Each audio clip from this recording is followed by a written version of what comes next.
मेरे दिव्य गुरुदेव श्री परमहंस योगानंद जी के द्वारा ये टॉपिक आत्म विजय ही सबसे बड़ी विजय है।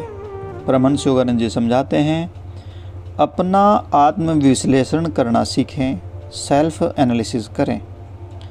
सकारात्मक और नकारात्मक दोनों ही पहलुओं को देखते हुए आप अभी जैसे हैं वैसे कैसे बने, यह देखें कि आपके अच्छे और बुरे गुण कौन कौन से हैं और उन्हें आपने कैसे प्राप्त किया। फिर बुरे गुणों की फसल को नष्ट करने की प्रक्रिया आरंभ कर दें। अपने स्वभाव से दुर्गुणों को निकाल फेंकें और अच्छी फसल में वृद्धि के लिए, अच्छे गुणों की फसल में वृद्धि के लिए आध्यात्मिक गुणों के बीज अधिकाधिक बोएं। आप जैसे जैसे अपनी बुराइयों को पहचान कर उन्हें वैज्ञानिक तरीके से उखाड़ फेंकते जाते हैं, वैसे वैसे आप अधिकाधिक शक्तिशाली बनते जाते हैं। इसलिए अपनी दुर्बलताओं से कभी हतोत्साहित न हों। हतोत्साहित होने का अर्थ है आपने अपनी पराजय स्वीकार कर ली है। आपको रचनात्मक आत्मविश्लेषण द्वारा अपनी सहायता स्वयं करने में सक्षम बनना ही होगा। जो लोग अपनी विश्लेषणात्मक बुद्धि का उपयोग नहीं करते वे अंधे हैं।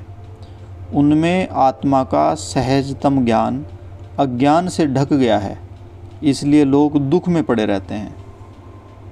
ईश्वर ने हमें अज्ञान के आच्छादन को हटाकर अपने अंतर्ज्ञान ज्ञान के द्वारा वो शक्ति दी है जिससे कुछ भी प्रकट किया जा सकता है।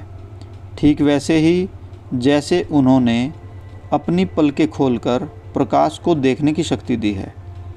प्रत्येक रात्रि को आत्मनिरीक्षण करें और अपनी मानसिक दैनंदिनी रखें।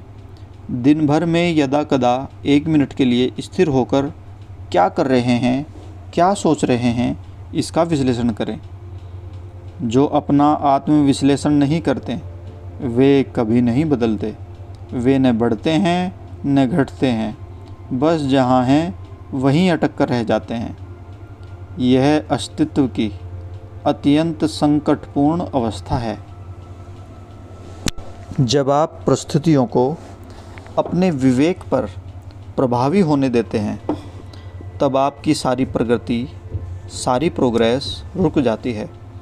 ईश्वर के विषय में सब भूलकर स्वयं समय व्यर्थ गंवाना बहुत आसान है। इससे आप क्षुद्र बातों के विषय में अत्यधिक सोचते रहते हैं और भगवान के विषय में सोचने के लिए आपके पास कोई समय ही नहीं बचता। जब आप प्रत्येक रात्रि को अपना आत्मविश्लेषण करते हैं तब इसका ध्यान रखिए कि आप एक ही स्थान पर अटक तो नहीं गए हैं। आप इस जगत में अपने आप को खोने नहीं अपितु सच्चे स्वरूप को ढूंढने के लिए ही आए हैं।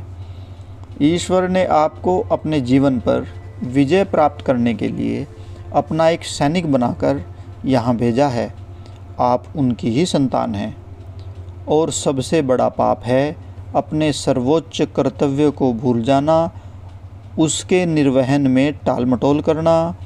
यह सर्वोच्च कर्तव्य है अपने अहम पर विजय प्राप्त करके ईश्वर के साम्राज्य में अपना वास्तविक स्थान पुनः ग्रहण करना।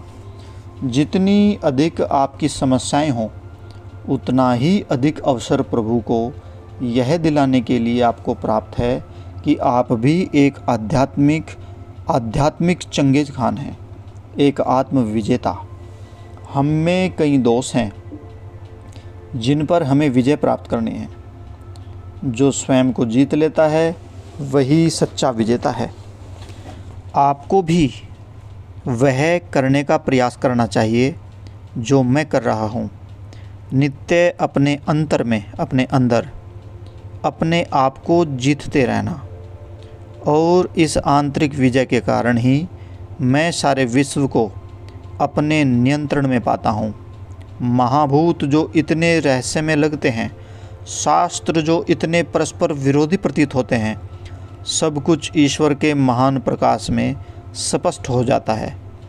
उस प्रकाश में प्रत्येक बात समझ में आ जाती है और प्रत्येक बात पर प्रभुत्व स्थापित हो जाता है। ईश्वर का यह ज्ञान प्राप्त करना ही एकमात्र उद्देश्य है जिसके लिए आपको इस जगत में भेजा गया था।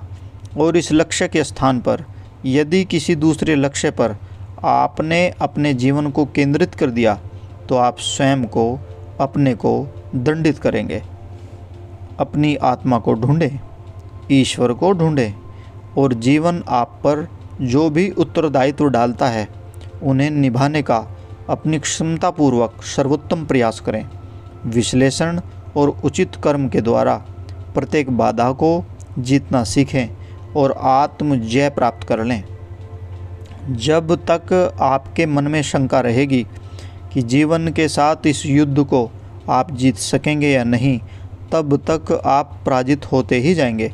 परंतु जब आप अपने अंतर में ईश्वर के आनंद से उन्मत्त हो जाते हैं तब अधिकाधिक सकारात्मक और अधिकाधिक विनम्र बन जाते हैं। पीछे की ओर मत जाएं और एक स्थान पर अटक कर मत रहें। अधिकांश लोग या तो एक ही स्थान पर अटक गए हैं या अपनी अच्छी और बुरी प्रवृत्तियों की रस्सी खींच में उलझ गए हैं। कौन सी प्रवृत्तियाँ जीतेंगी? बुरी प्रवृत्तियाँ आपके मन के भीतर फुसफुसाती माया की वाणी हैं। माया सदा ही आपको किम कर्तव्य में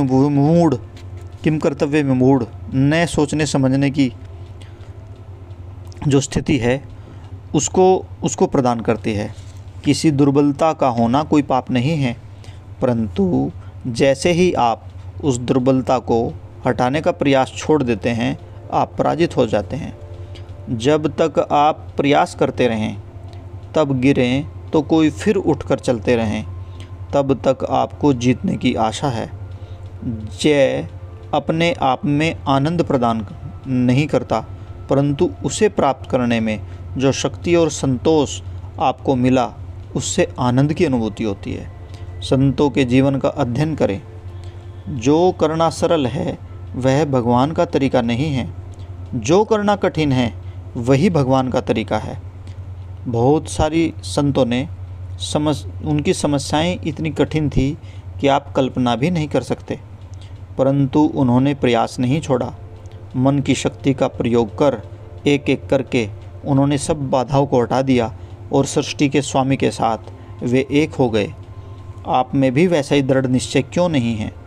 यह विचार प्राय मेरे मन में आता है कि जीवन में सबसे बड़ा पाप यदि कोई है तो वह है पराजय स्वीकारना, क्योंकि आप ऐसा करके अपने भीतर के ईश्वर के प्रतिरूप आत्मा की सर्वोच्च शक्ति को अस्वीकार कर देते हैं। कभी भी हार मत मानिए। उन कार्यों के प्रति अपनी रुचि जगाइए जिन्हें करने से आपको अपने ऊपर विजय प्राप्त करने में सहायता होगी। सब बाधाओं के रहते हुए भी अपने संकल्पों को पूरा करने में सच्ची विजय है। किसी भी बाधा को अपने संकल्प को तोड़ने मत दीजिए। अधिकांश लोग सोचते हैं आज जाने दो, मैं कल से प्रयास करूँगा।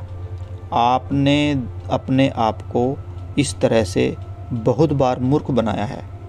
इस प्रकार की विचारधारा आपको विजय नहीं दिला सकती। आप कोई संकल्प कर लें और उसे पूरा प्रयास किए बिना कभी भी मत छोड़ें, तो आपकी विजय हो सकती है। जय गुरु जी।